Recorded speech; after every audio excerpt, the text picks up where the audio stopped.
Women Prestige award 2023 और मेरे साथ हैं लोकेश मुनि जी। खुद पहुंचे हैं यहाँ पर और उन महिलाओं को जो कि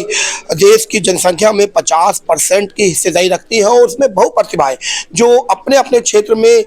निखर कर आई हैं, उनको आज यहाँ पर सम्मानित किया जा रहा है। किस तरह से देख रहे हैं, क्योंकि महिलाओं को कहीं ना कहीं देश में बहुत ही निचले तबके पर रखा जाता था, आज एक अवार्ड का शो इसके लिए रखा गया। देखिए, आज का जो कार्यक्रम है वो अपने आप में इसलिए ऐतिहासिक है कि आज हमारी महिलाएं, हमारी बहनें वो जिस तरह से विकास कर रही है, और बल्कि ये कह सकता हूं कि वो कदम से कदम मिला करके, कंधे से कंधा मिला करके समाज के विकास में, देश के उत्थान में उनका जो योगदान है वो अनूठा है। और इसलिए मकर संक्रांति के इस पावन अवसर पर लायंस क्लब दिल्ली वेज के द्वारा और नारी शक्ति एक नई पहल फाउंडेशन के द्वारा हमारा दिल्ली का ऐतिहासिक हंसराज कॉलेज में जो कार्यक्रम रखा गया है, ये कोई प्रदर्शन नहीं, ये एक दर्शन है जिससे कि और नई प्रतिभाओं को प्रेरणा मिलती है कार्य करने की। और सचमुच में मैं आज देख रहा हूँ हर एक क्षेत्र के अंदर, चाहे शिक्षा का क्षेत्र हो, चिकित्सा का हो, आजीविका का हो, समाज सेवा का हो, नारी सशक्तिकरण का हो, हर क्षेत्र में महिलाएं जिस तरह से योगदान दे रही है, ये कहना अतिशयोक्ति नहीं होगी कि किसी भी तरह से इस पुरुष प्रधान समाज में अब उनका योगदान कम नहीं है। तो इसलिए मुझे उन्हें सम्मानित करके बहुत ही खुशी हुई है और प्रसन्नता हुई है, और मैं उन सब के प्रति मंगल कामना कर रहा हूँ, शुभकामना कर रहा हूँ कि वो इसी तरह से विकास करते हुए आगे बढ़े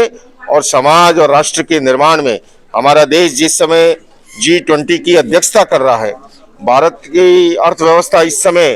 तेजी से आगे बढ़ रही है, आने वाले 2030 तक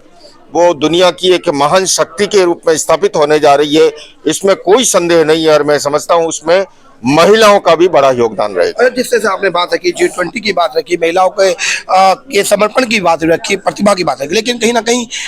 देश में क्राइम भी महिलाओं के अगेंस्ट बहुत ज़्यादा है और लगातार हम देखते भी हैं और बहुत बातें उठती हैं, लेकिन कहीं ना कहीं स्थिर कर दी जाती है या ख़त्म कर दी जाती है। देखिए, बढ़ता हुआ क्राइम चिंता का विषय है और इस चिंता के विषय को मैंने इस पर कलम चलाई थी। सन 2004 में मेरा एक उपन्यास आया था, अजन्मा अभिशाप, कन्या भ्रूण हत्या के खिलाफ। जिस तरह से पुरुष और नारी की जन्म दर में जो खाई चौड़ी होती गई है,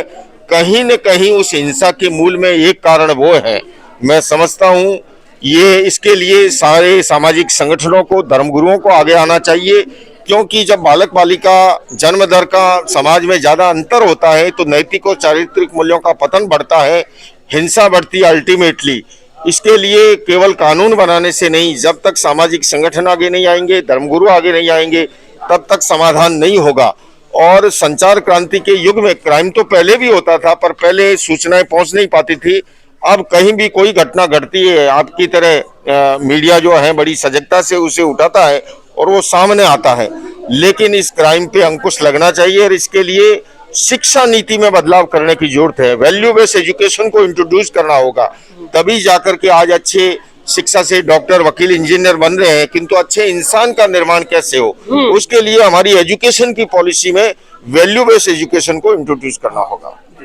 ठीक है।